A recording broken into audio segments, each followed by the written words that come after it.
Athena course BRM.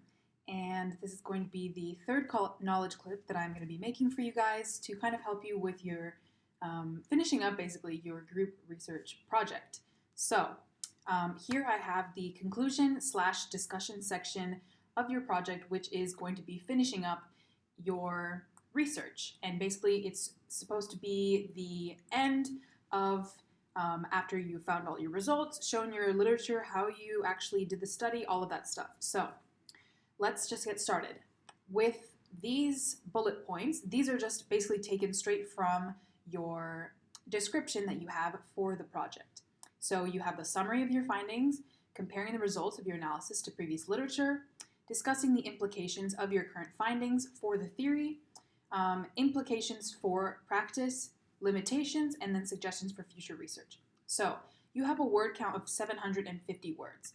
So what I would kind of recommend doing is basically splitting up all of these bullet points into like subtopics. So one way that you could approach it is taking the summary of your findings and also comparing your results to analysis of previous literature and having that be its own paragraph and saying, okay, this is going to be basically our findings, and then like how you compare it to the literature, and you could make that 250 words, roughly.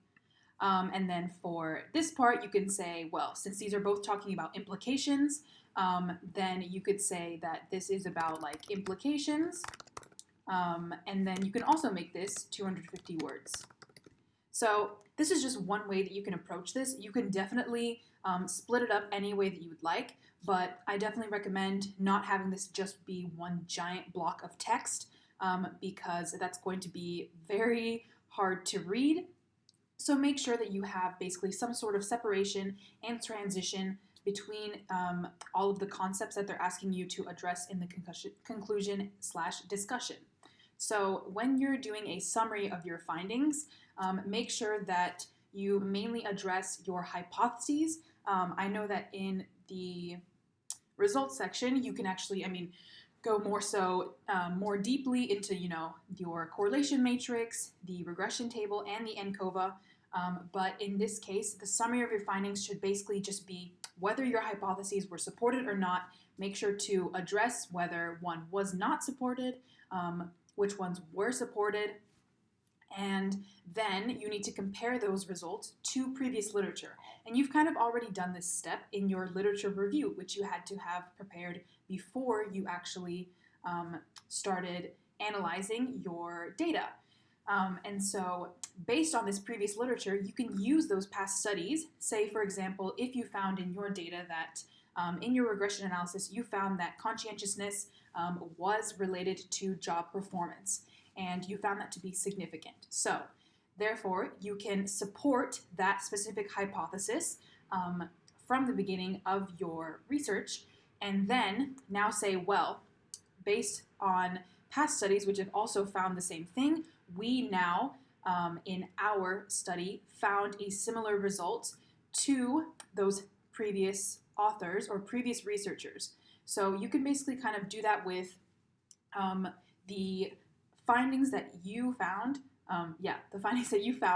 and then compare it and contrast it to previous literature. So maybe you found that one of the effects was not significant, but other authors in the past or other researchers in the past have found it to be significant. So you can kind of analyze that and say, well, why did we not find this, or why did we find this when someone else in the past did not? And then for the implications of your current findings for the theory, they kind of gave you a bit of two examples. So if, again, you find that hypothesis 2 is confirmed by results, then you kind of can explain your reasoning why you would think that this is an important predictor of job performance, for example. And so in this case, you kind of just say how your findings can basically contribute to the existing theory on what can really predict job performance. And so it's kind of piggybacking off of just comparing your results to the previous literature, but actually showing what it's really adding to the discussion. And then From there, you can easily transition into implications for practice. And what implications for practice means is basically suggestions for organizations. So if you found support for your H2, for example, your hypotheses 2, then you can, in this section, say, well, EI training was effective. Well, that's what we saw, that it was, if you found a significant effect of EI training on job performance post intervention, then that means that you found support for H2, and you could say, well, if we found that EI training was seemed to have a strong effect on job performance, then we recommend for businesses to implement that or something like that. So you can basically say what businesses should maybe focus on in their practice so that they can basically optimize the performance of their employees. And then from there, now you need to go into the limitations. Of course, all research does have its limits, and I really urge you guys to not just stick to the very basic limitations. Anyone can say that they should have a bigger sample size, and it's a little bit redundant in terms of research. Unless your sample size was very small, usually that's not something that you use as the main argument as a limitation for your research. You could use a lot of things, such as like maybe how you actually conducted the studies. Maybe there's some things in your methods that you would like to critique now. Things like that, where any sort of limitation, you can put it here. Of course, make sure that when you state your limitations, you also can state how you potentially addressed them or how you tried to mitigate them in your research. But again, all research is going to have its limits, and you need to make sure that you're specific and also a bit creative maybe with the limitations. You don't just want to say, oh, we should have a bigger sample size, or we should have run more tests, or something like that. Like, try to be specific and also stick to your research specifically. Try to be as concise whenever you're talking about the limitations. And then finally, suggestions for future research. So again, suggestions for future research. Do not be basic about this and just say, oh, well, we suggest for researchers to run this exact same study again, just with more people in it. That's not really going to help you at all. Try to be really creative about what you're thinking about for future research. And a good tip that you guys should use is looking at the literature that you have used in your literature review and in your compare results.